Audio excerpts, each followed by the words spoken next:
Mitsubishi Motors e Veloy apresentam Notícia no seu tempo, especial Mobilidade.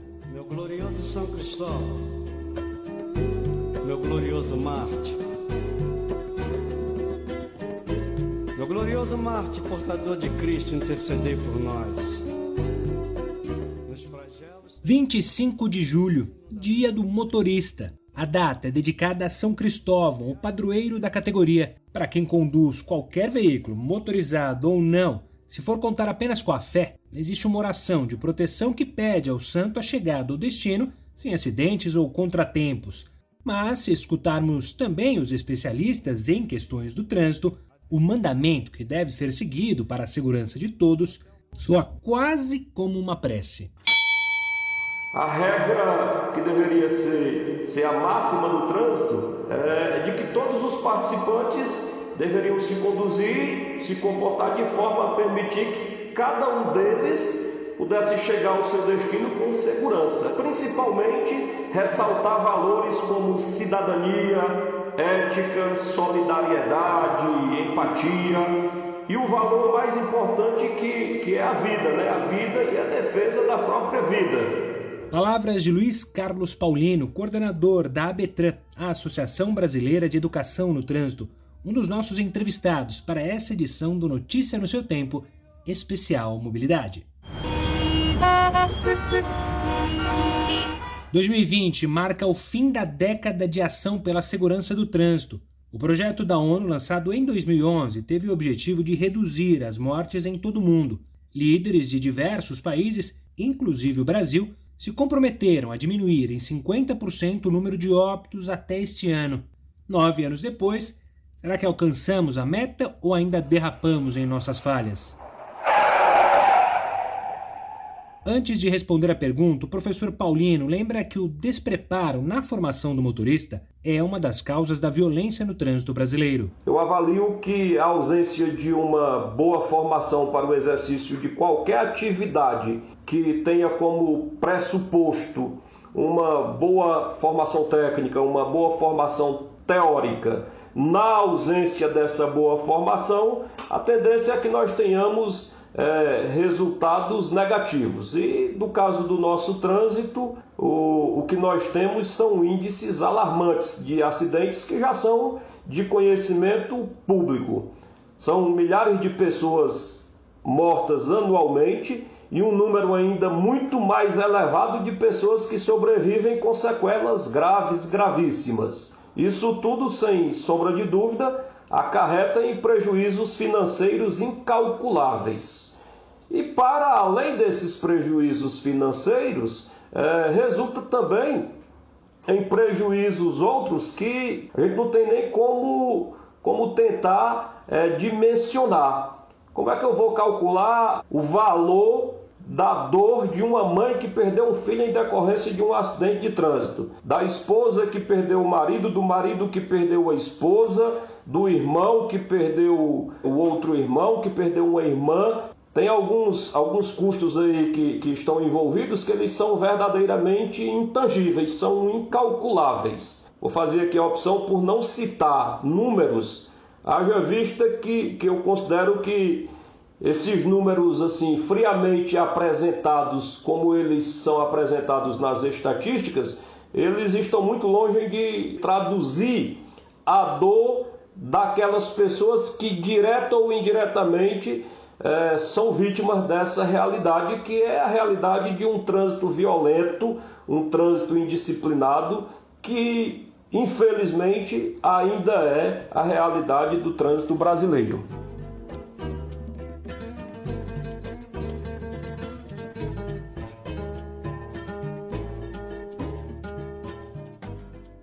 E nessa triste realidade, a resposta sobre a campanha da ONU é não. Não conseguimos diminuir em 50% o número de mortes no trânsito. Segundo os últimos dados do Ministério da Saúde, entre 2010 e 2018 houve uma redução, mas ela foi de 32%. Em números absolutos, em 2018, foram registrados 32.655 óbitos e em 2010, 42.844. Só que é um ponto preocupante. Analisando as informações do Seguro DPVAT do ano passado, foram pagas mais de 40 mil indenizações por morte. Ou seja, em 2019, voltamos ao patamar de 2010.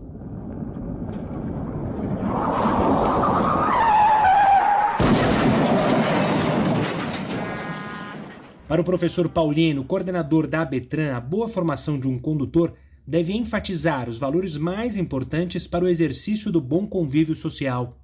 Afinal de contas, inserir-se no contexto do trânsito, seja como condutor, passageiro, pedestre, ou no desempenho de qualquer outro papel que compõe esse cenário do trânsito, pressupõe o ingresso num ambiente que é predominantemente de convivência social entre pessoas desiguais. As pessoas utilizam-se de meios de transportes diversos, com variadas regras de conduta, que a depender do papel que o indivíduo esteja momentaneamente desempenhando, essas regras elas se modificam, né? Então, desse modo, as normas aplicáveis aos motociclistas elas diferirão em muitos aspectos daquelas regras que se aplicam aos ciclistas, que por sua vez diferirão das regras aplicáveis aos pedestres e assim por diante. Os condutores de veículos de passageiros devem cumprir algumas exigências que são diferentes daquelas elaboradas por quem conduz veículo de carga. E assim por diante. Isso para mostrar a diversidade desse ambiente. Então fica claro que trata-se de um contexto muito plural. São múltiplos interesses que precisam ser equacionados quando nós falamos de trânsito. Tudo pronto. Vamos.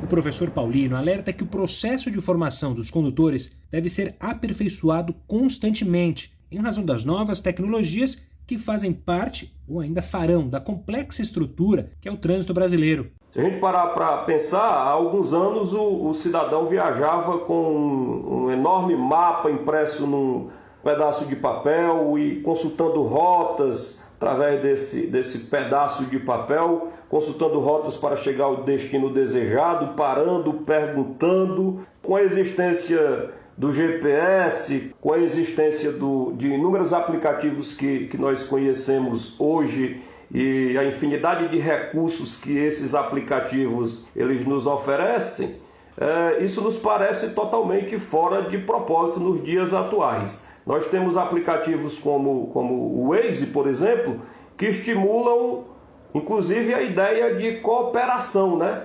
Inserindo-se um pouco naquilo que comentávamos, né? A necessidade de se ressaltar no processo de formação valores como cidadania, ética, solidariedade, empatia e a própria cooperação. Cooperação como um dos valores importantes aí na formação dos condutores.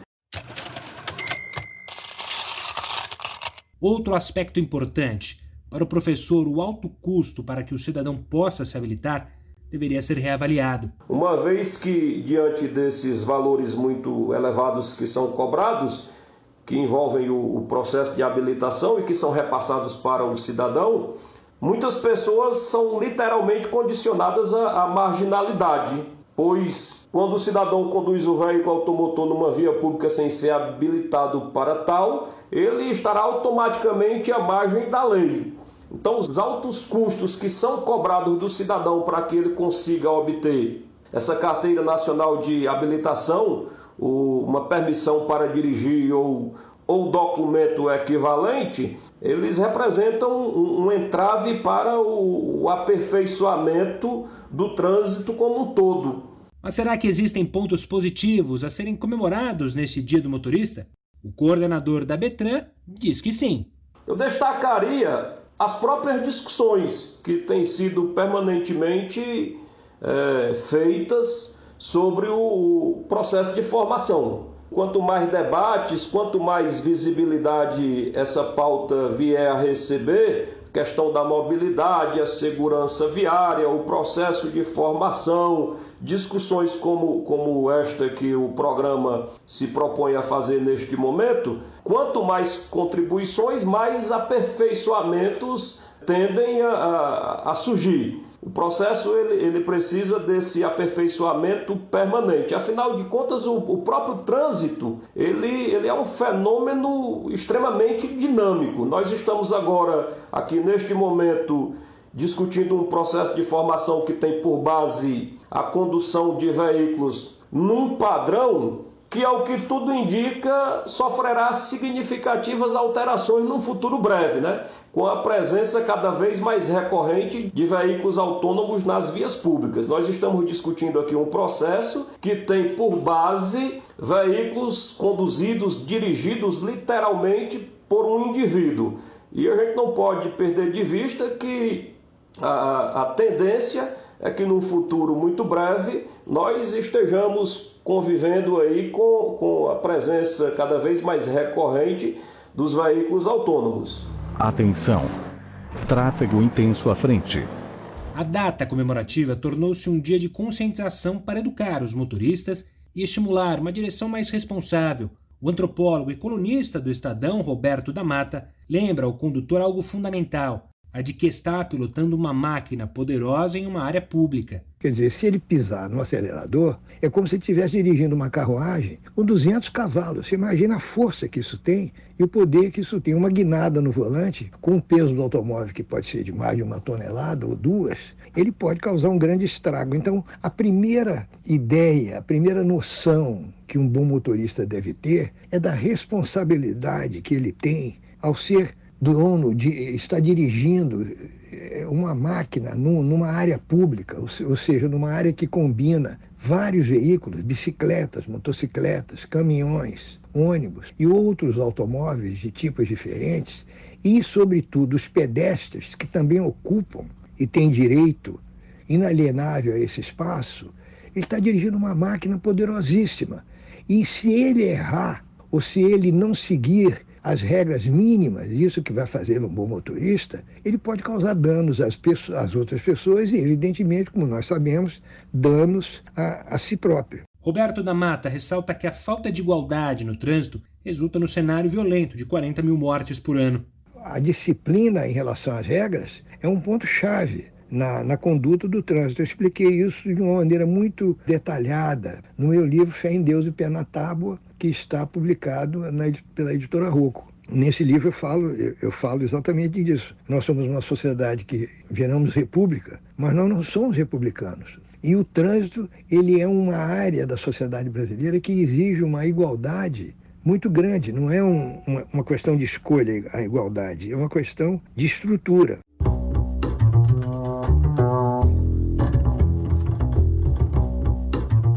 Este episódio do Notícia no Seu Tempo teve apresentação minha, Gustavo Toledo, produção de Adriana Semino, edição de Alessandra Romano e finalização de Mônica Herculano. Obrigado pela companhia e até mais. Notícia no seu tempo. Especial Mobilidade. Oferecimento Mitsubishi Motors. Apoio Veloy. Fique em casa. Passe sem filas com o Veloy depois.